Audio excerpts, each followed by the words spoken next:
Birthday special মেনুতে মা সকাল দিয়ে উঠে আমার জন্য কত কিছু রান্না করেছে তোমরাই দেখো। এখানে বাঙালি জন্মদিন মানে পায়েস ছাড়া তো অসম্পূর্ণ। তো পায়েস রান্না করেছে, প্রত্যেকটা আইটেম আমার ফেভারিট। কি কি আইটেম করেছি বলছি, মানে মা করেছে।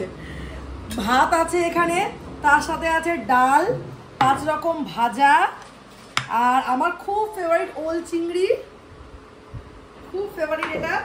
আরও আছে তার সাথে আরও একটা ফেভারিট আইটেম, সেটা হচ্ছে সর্ষে। এখানে সব রকম সবজি দিয়ে, ভেন্ডি টেন্ডি দিয়ে সর্ষে বাটা, আর দই কাতলা আমার তো খুব পছন্দ, আর কাকার পছন্দ। আর একদম স্পেশাল একটা মেনু, ঝাল ঝাল লাল লাল করে চিকেন কষা। তো এই হচ্ছে আমার বার্থডে লাঞ্চের মেনু। তো মা সমস্ত সকাল থেকে কষ্ট করে বানিয়েছে, বোনরা হেল্প করেছে।